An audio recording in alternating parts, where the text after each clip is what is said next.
بسم الله والصلاة والسلام على رسول الله. متابعينا السلام عليكم ورحمة الله تعالى وبركاته.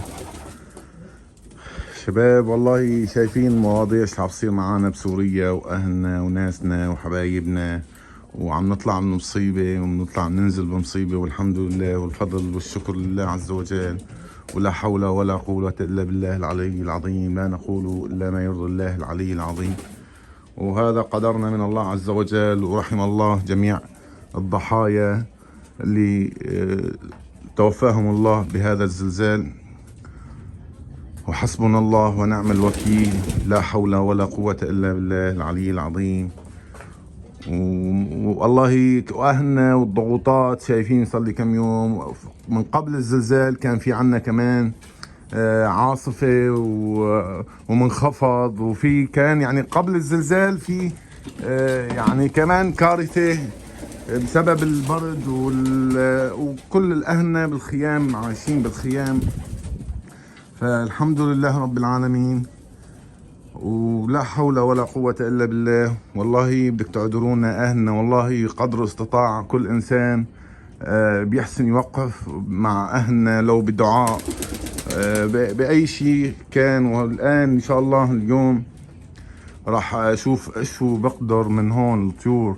أي واحد لازم من هاي الطيور شيء، أي جوز يعني مهما كان قيمته عندي فهو بسبيل الله، وإن شاء الله لأهلنا ولحبايبنا، وحسبنا الله ونعم الوكيل. وهذا الفيديو اليوم ما هو له دعاية وله دعاية حتى اللي بده من هالطيور هاي نبيعوا إياها نتبرع فيها لأهلنا وناسنا المنكوبين بضحايا الزلزال في سوريا، وحسبنا الله ونعم الوكيل. طبعا أهلنا وناسنا كمان بتركيا كمان متضررين، بس تركيا يعني شايفين كل الدول كل الناس وقفت معه وبعثوا فرق انقاذ وفرق توقف معهم، الا الشعب السوري بالشمال المحرر في سوريا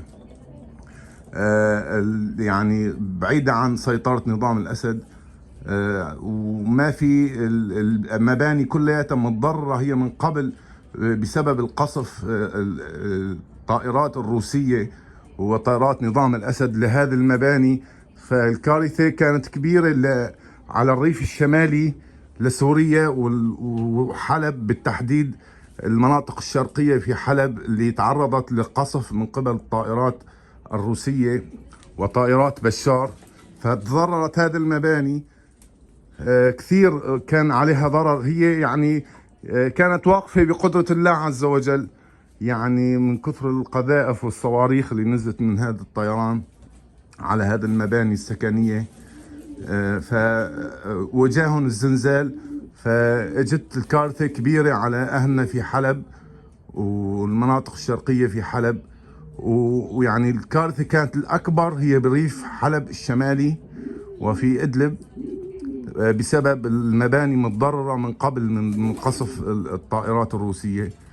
ويوجد فرق انقاذ دخلت على نظام الاسد، وجاء دعم من الميليشيات العراقيه التابعه لايران، وجاء دعم من الميليشيات العراقيه التابعه اللبنانيه. والدول اللي بتشتغل مع الاحتلال الروسي كالجزائر كمان ارسلوا، فعنده يعني ناس تساعدوا لنظام الاسد من الدول اللي كانت تشارك بقتل وتهجير الشعب السوري. أما الشمال السوري لا يوجد إلى الآن أي فرق إنقاذ دخلت، إلا فرقة متطوعين من أهلنا من مصر، جزاهم الله كل خير. وأهلنا والشعب المصري أهلنا وحبايبنا وأخوتنا، ونعرف موقفهم تجاه الشعب السوري، وقدموا ولا زالوا يقدموا. كل الشعب العربي اللي قدم دعم لأهلنا نشكره جزيل الشكر.